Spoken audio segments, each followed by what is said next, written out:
शिक्षा जगत से एक और नई बहाली, जहां सुपरिटेंडेंट और जूनियर असिस्टेंट का ये पोस्ट निकाला गया है, जो कि नॉन टीचिंग पोस्ट है। यह वैकेंसी दोस्तों आपको बता दें कि सीबीएसई ने अपडेट किया है अपने वेबसाइट पे। आवेदन करने का लिंक एक्टिवेट हो चुका है।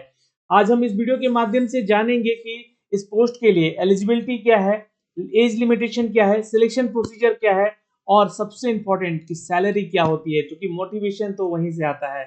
चलिए सीधे लिए चलते हैं इसके ऑफिशियल नोटिफिकेशन पे और एक एक करके स्टेप बाय स्टेप इस वीडियो के बारे में जानकारी देंगे। ग्रुप बी की ये वैकेंसी है, यानी कि पद अच्छा है, सैलरी अच्छी मिलेगी और लेवल 6 के 7 सीपीसी के तहत यहाँ पर सैलरी स्केल दी गई है, यानी कि 45 से 50,000 की सैलरी तो इन हैंड आपको आएगी ही आएगी। तो चलिए इस वीडियो के माध्यम से हम आपको एक एक करके जानकारी देते हैं। आवेदन करने का लिंक हमने वीडियो के डिस्क्रिप्शन में डाल रखा है, आप वहां से डायरेक्टली आवेदन भी कर सकते हैं और इसके बारे में जो भी आर्टिकल है वो आप पढ़ भी सकते हैं। तो हम हैं इसके ऑफिशियल वेबसाइट पे दोस्तों सीबीएसई के, जहां से आप छात्र जो है आकर इसके लिए आवेदन भी कर सकते हैं। वैसे आप देख सकते हैं यहाँ पर जो लिंक दिया गया है 31 दिसंबर से इसका नोटिफिकेशन दे दिया गया है। तो आज हम देखेंगे यहाँ पर वैकेंसी के नोटिफिकेशन को और डिटेल एडवर्टीजमेंट को ही हम यहाँ से डाउनलोड कर लेते हैं। दोस्तों जो भी छात्र इस वीडियो को देख रहे हैं, प्लीज कृपया करके एक बार इस वीडियो को शेयर जरूर कर दीजिएगा, ताकि आप सभी छात्रों तक ये सारी सूचनाएं पहुंचाई जा सके।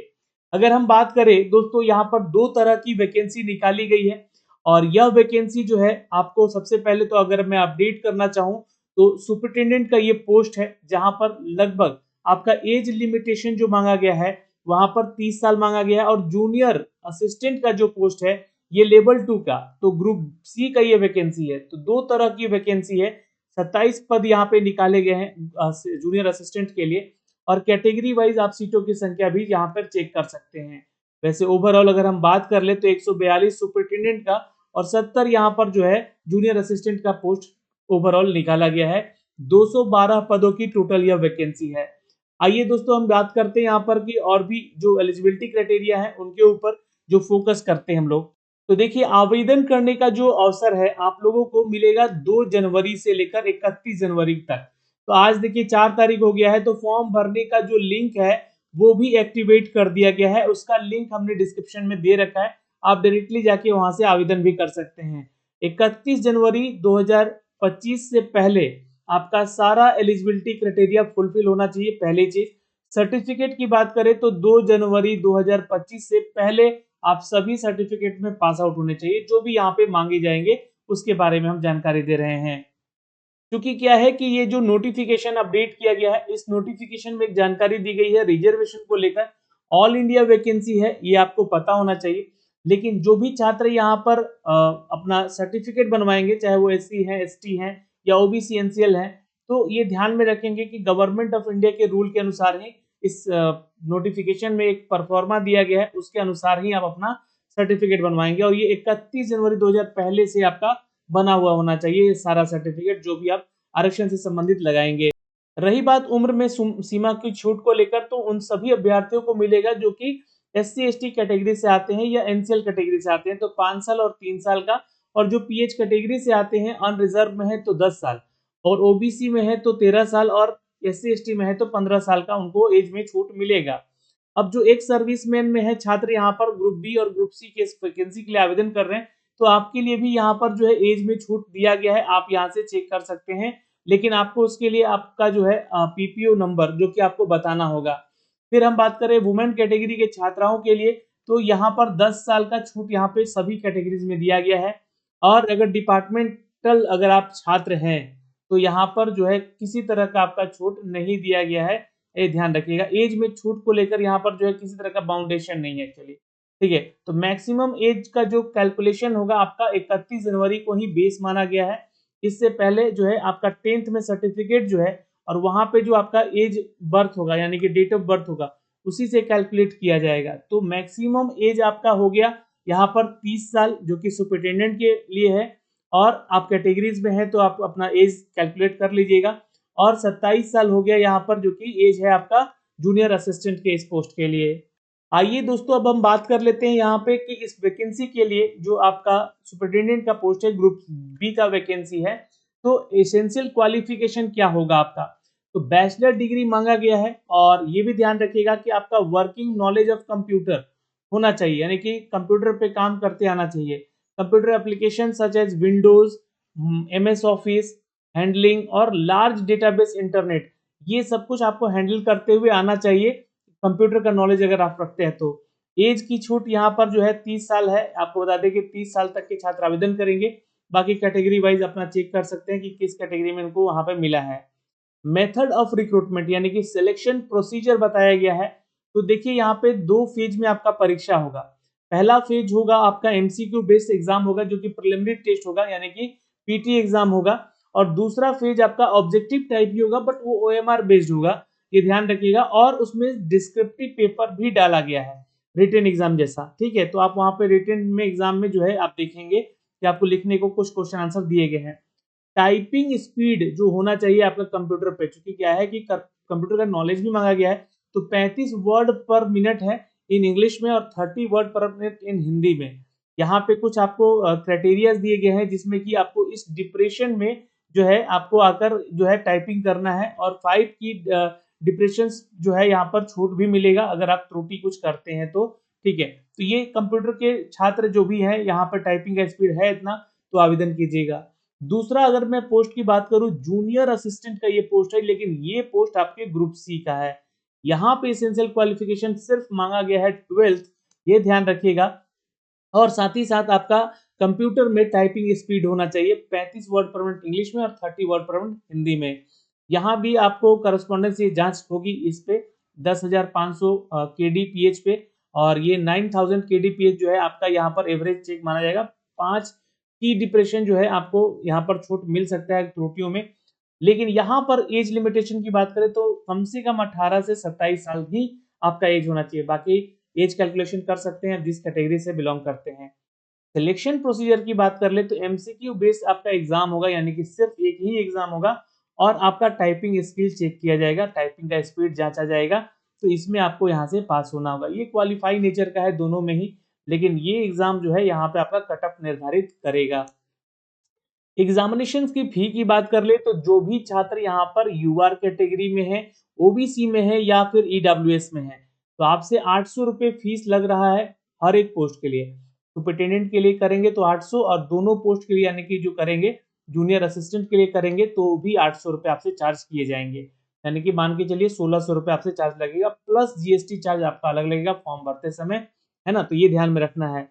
लेकिन जो छात्र SC ST PWD और या फिर एक्स सर्विस या वुमेन कैटेगरी से आप आते हैं या डिपार्टमेंटल कैंडिडेट है, तो कोई फीस चार्ज आपसे यहाँ पे नहीं लिया जा रहा है, इस बात का ध्यान रखिएगा दोस्तों। इसके लिए जब आप आवेदन करेंगे तो मोड ऑफ पेमेंट ऑनलाइन है, बिल्कुल आप आवेदन कर सकते हैं। रुपए कार्ड, डेबिट कार्ड, है ना, या क्रेडिट कार्ड, या यहाँ पर UPI से भी आप पेमेंट वगैरह कर सकते हैं। फेलुअर होता है आपका तो 2 से 3 दिन में वैसे तो वापस कर देता है बैंक, लेकिन नहीं आता है तो ये जो है इसकी जिम्मेवारी नहीं ली जाएगी। आपको यहाँ पर थोड़ा सा जो है सर्वर ठीक होने का इंतजार करना होगा, ऑटोमेटिक वो वेट कीजिएगा कि आपका पेमेंट हुआ है या नहीं हुआ है। अब थोड़ा सा एग्जाम के पैटर्न पे आ जाते हैं। यहाँ पे चूंकि जो एग्जाम है उसमें एग्जाम होगा कैसे आपका, ठीक है। तो देखिए यहाँ पे कहा जा रहा है कि there will be the 2 tier examination follow the skill test. जैसे कि 2 फेज है यहाँ पे। क्वालिफाइंग इन नेचर, है ना, based on the marks score in objective MCQ, the type of OMR based जो कि Tier 1 में होगा। Exam the candidate in the ratio 1:10 shall be allowed to appear in the Tier 2। मतलब कि जो भी छात्र MCQ आपका एग्जाम टेस्ट देंगे, ये मैं बात कर रहा हूँ सुपरिटेंडेंट पोस्ट के लिए, तो यहाँ पे 1:10 के रेशियो में आप लोगों का सिलेक्शन लिया जाएगा। और जो वही छात्र क्वालिफाई करेंगे यहाँ से, जो कि कट ऑफ पार करेंगे जनरली देखिएगा, तो यहाँ पर Tier 2 में आपको जाने का मौका मिलेगा, डिस्क्रिप्टिव पेपर एग्जाम देने का मौका मिलेगा। On the basis of the performance in Tier 2 written descriptive test, the candidate will be the called for the skill test. अब जो छात्र यहाँ पर स्किल टेस्ट में पास करेगा, यानी टेस्ट 2 जो होगा आपका, इसमें आप पास करेंगे तो आपको स्किल टेस्ट के लिए बुलाया जाएगा, यानी कि कंप्यूटर पे जो आपकी काबिलियत मांगी गई है, यहाँ पे जो क्वालिफिकेशन मांगा गया है उसका जांच किया जाएगा। और वो छात्र 1:5 के रेशियो में यहाँ से वो कैलकुलेट करके बुलाएंगे, सेलेक्ट करके बुलाएंगे। This will be effect will be the uploaded on the official website. अच्छा, ये ऑफिशियल वेबसाइट पे आपका सारा जो है चीजें अपलोड किया गया है। अब देखिए जो एग्जाम होगा, है ना। टीयर 1 में आप देखिए तो पार्ट 1 में क्या क्या चीजें पूछी जाएंगी, तो ये सिलेबस एक तरह से मान के चलिएगा, जो कि एमसीक्यू आपका एग्जाम होगा टीआरई 1 में, जो कि ओएमआर बेस ही होगा ये एग्जाम, ठीक है। और ये ड्यूरेशन ऑफ टाइमिंग 3 आवर का है। तो करेंट अफेयर है आपका, जनरल अवेयरनेस पूछा जाएगा इन टॉपिक से, major current event and the issues of the India and world required. तो 30 क्वेश्चन होंगे और 90 मार्क्स के होंगे। यहाँ पे अगला टॉपिक है event and the national and the international importance and the person and the place in the recent news. अभी हाल के दिनों में जो लोग ऐसे पर्सन हैं जो कि अभी चर्चाओं में है, जैसे कि गुगेश जिन्होंने शतरंज के लिए खिताब जीता है, वो चर्चा में, तो उनसे रिलेटेड क्वेश्चन पूछे जा सकते हैं, है ना, कि किसको हराया, कहाँ से हराया, कब जीता, कब खेला गया, ठीक है। Social media role of the ICT and the AI और आईसीटी के ऊपर आप लोग पढ़ के जाइएगा करंट के टॉपिक। मॉडर्न आइटम्स जो है यहाँ से पूछे जा सकते हैं। गेम्स और स्पोर्ट्स वाले क्वेश्चन भी एक्टिवेट, यहाँ से एक्टिविटीज जो है आपको जो भी है वो क्वेश्चन सवाल में बनेगा। तो ये 30 क्वेश्चन होंगे 90 मार्क्स का। अगला क्वेश्चन का जो होगा पार्ट 2, जो कि यहाँ पे आपका मेंटल एबिलिटी यानी कि रीजनिंग, जनरल इंटेलिजेंस जो कि आपका पूछा जाएगा, लॉजिकल रीजनिंग और एनालिटिकल एबिलिटी। तो ये रीजनिंग का पार्ट है जहां से 30 क्वेश्चन होंगे, 90 मार्क्स का होगा। और यहाँ पे ये सारे टॉपिक हैं जिससे कि आपसे रिलेटेड क्वेश्चन पूछे जाएंगे। अगला जो हमारा पार्ट है वो पार्ट 3 है, जहां पर आप मैथमेटिक्स से रूबरू होंगे। 30 क्वेश्चन यहाँ भी होंगे 90 मार्क्स के। और ये वो सारे टॉपिक हैं, अलजेब्रा हो गया, अर्थमेटिक हो गया, फिर ज्योमेट्री से और स्टैटिक्स से, इन सभी टॉपिक से क्वेश्चन रहेंगे। और ये जितने भी क्वेश्चन है ना, ये बिल्कुल 10th और 12th के बेसिस पे ही कलेक्ट करके आपसे पूछे जाएंगे। अगला पार्ट 4 है जो कि टीआरई 1 में ही है, और ये हिंदी का क्वेश्चन है। यहाँ पे 30 क्वेश्चन होंगे और 90 मार्क्स के होंगे। अब इनमें से 15 क्वेश्चन आपके अंग्रेजी और हिंदी के होंगे, ये डिस्ट्रीब्यूट होगा। और यहाँ पे इन सभी टॉपिक से जो है आप लोगों से क्वेश्चन पूछे जाएंगे। तो सीबीएसई है, शिक्षा विभाग का वैकेंसी है, इसलिए हिंदी और अंग्रेजी के टॉपिक को यहाँ से कैलकुलेट करके डाला गया है। कंप्रिहेंशन दे दिया जाएगा, वहां से क्वेश्चन रहेंगे, पैराग्राफ दे दिए जाएंगे, वहां से क्वेश्चन रहेंगे। तो ये भी आपका जो है पूरा 3 घंटे में आपका ये टॉपिक रहेगा, 30 क्वेश्चन 90 मार्क्स का, ये ध्यान रखिएगा। और आखिरी पार्ट है यहाँ पर जो कि कंप्यूटर प्रोफिशिएंसी होगा, जिससे रिलेटेड क्वेश्चन 30 होंगे और ये भी 90 मार्क्स का होगा। तो कुल मिला के यहाँ पे देखिएगा तो ये जो टॉपिक हैं इन सब में अगर हम कैलकुलेट करें तो 150 क्वेश्चन है और 450 मार्क्स का ये एग्जाम होने जा रहा है, ठीक है। इस बात को ध्यान में रखिएगा, 150 क्वेश्चन है और ये सारे एग्जाम के टॉपिक हैं। तो 450 नंबर में आपको कम से कम, अगर मैं कट ऑफ की बात करूं, है ना, कट ऑफ की अगर इस बात करूं तो यहाँ पे देखिए 380 375, है ना, अगर मार्क्स आ रहा है तो आप सेफ स्कोर में हैं यहाँ पे, ठीक है, ये मान के चलिएगा।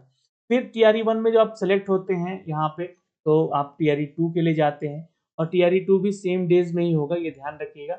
और ये यहाँ पे आप लोग अगर ओएमआर बेस है तो सेकेंड नेक्स्ट टाइम होगा, है ना, ये ध्यान रखिएगा। वो ऑनलाइन होता तो भले ये सेकेंड टाइम में ही ले लिया जाता, सेकेंड सेक्शन करके। तो यहाँ पे जो है आपके टॉपिक ये डिस्क्रिप्टिव होंगे और कुछ ओएमआर बेस यहाँ पे होंगे, ये ध्यान रखिए। ऑब्जेक्टिव टाइप भी क्वेश्चन होंगे, तो जो भी डिस्क्रिप्टिव क्वेश्चन होंगे उसके बारे में बताया गया। ये टॉपिक तो आपका करंट का ही दिख रहा है जो कि आपको पढ़ के जाना है। नंबर ऑफ क्वेश्चन 10 है, टोटल मार्क्स 30 है। 4 नंबर ऑफ क्वेश्चन यहाँ पे डिस्क्रिप्टिव से रहेंगे, ये लिखने को इन्हीं टॉपिक से, और 20 मार्क्स से ये क्वेश्चन होंगे, हर क्वेश्चन 5 मार्क्स का यहाँ से होगा। तो ये हो गया आपका मेंस का पेपर। फिर यहाँ पे देखिएगा तो हिस्ट्री से टॉपिक है, इन सारे टॉपिक्स को पहले 4 क्वेश्चन रहेंगे ऑब्जेक्टिव में जो कि 12 मार्क्स का होगा, 4 क्वेश्चन होंगे जो कि सब्जेक्टिव के होंगे जो कि 20 मार्क्स का होगा। ये इन सभी टॉपिक से हैं, ये ध्यान रखिएगा, ये सारे वो टॉपिक हैं जिसको कि आपको पढ़ के जाना होगा, यहाँ से एग्जाम में क्वेश्चन पूछेंगे। उसी तरह इंडियन इकोनॉमिक का है, इंडियन ज्योग्राफी का है, साइंस एंड टेक्नोलॉजी का है, और concept of dynamic public administration और मैनेजमेंट सिलेबस भी आपको दिया गया है।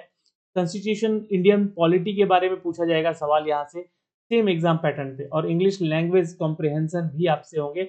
यहाँ पे देखिएगा तो 8 क्वेश्चन 24 मार्क्स का ये ऑब्जेक्टिव होगा, और 2 क्वेश्चन 10 मार्क्स का ये सब्जेक्टिव होगा। तो इस तरीके से ये मेंस का पेपर होगा आपका दोस्तों, जहाँ पे आप लोगों से टोटल 50 क्वेश्चन 150 मार्क्स में ऑब्जेक्टिव में पूछे जाएंगे, यानी कि एमसीक्यू बेस होगा। और यहाँ से 30 क्वेश्चन 150 मार्क्स का होगा, जो कि ये सब्जेक्टिव पेपर होगा, डिस्क्रिप्टिव पेपर होगा, ये ध्यान रखिएगा। तो मैंने आपको यहाँ से एग्जाम का पैटर्न भी बता दिया। अब जूनियर असिस्टेंट का भी वैकेंसी है, तो उसका भी exam pattern as it is है, 5 भाग में ये भी एग्जाम है, 100 क्वेश्चन यहाँ होंगे, 300 मार्क्स का ये पूरा एग्जाम होगा। लेकिन और ये नंबर ऑफ जो टाइमिंग ड्यूरेशन है यहाँ पर थोड़ा सा कम होगा, क्योंकि वहां पे 450 मार्क्स का क्वेश्चन था, यहाँ पे 2 ही घंटा दिया गया है, इस बात का ध्यान रखिएगा, वहाँ 3 घंटा दिया गया इसलिए। बाकी सारी चीजें वही हैं, और यहाँ पे एक ही एग्जाम है, इस एग्जाम में पास करेंगे तो आपको यहाँ पे कैलकुलेट करके आपको मार्क्स कट ऑफ क्लियर करके आपको बुलाया जाएगा, कंप्यूटर स्किल के लिए जांचा जाएगा। ये जानकारी है यहाँ से। तो ये पोस्ट कोड है, ये नेम ऑफ पोस्ट है, आप फॉर्म भरते समय इसका ध्यान रखिएगा, है ना। और ये ध्यान रखिएगा कि आप कौन सा पोस्ट के लिए आवेदन कर रहे हैं, ठीक है।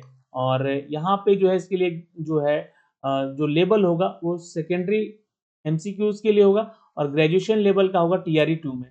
यहाँ सेकेंडरी लेवल का क्वेश्चन पूछा जाएगा, ये भी ध्यान रखिएगा। और ये सिटीज के कुछ नाम दिए गए हैं, इन सिटीज में आपका जो है एग्जामिनेशन सेंटर रखा जा सकता है, जहाँ पे आपको एग्जाम देने जाना होगा। और फिर उसके बाद आपके मार्किंग होगा स्कीम के जरिए, यहाँ पर आप लोगों का कैलकुलेट करके जो है सिलेक्शन प्रोसीजर देखा जाएगा। और बाकी सारा कुछ मैंने आपको जो डिटेल में था वो बता दिया है। और अगर कोई डाउट है तो आप कमेंट सेक्शन में कमेंट करके बताइएगा, पूछिएगा यहाँ पे। मैं इसका एक फॉर्म भर के भी ज़रूर आपको बता दूंगा कि आपको इसके लिए आवेदन कैसे करना है। वीडियो को देखने के लिए अभी तो धन्यवाद। और ये सारे परफॉर्मा है, इस परफॉर्मे को डाउनलोड करके इसी परफॉर्मे पे अपना जो है सर्टिफिकेट बनवा लीजिएगा 31 जनवरी से पहले। तो दोस्तों अभी के लिए तो इस वीडियो में इतना ही, फिर मिलेंगे एक नए अपडेट के साथ। जय हिंद। वीडियो को शेयर जरूर कर दीजिएगा।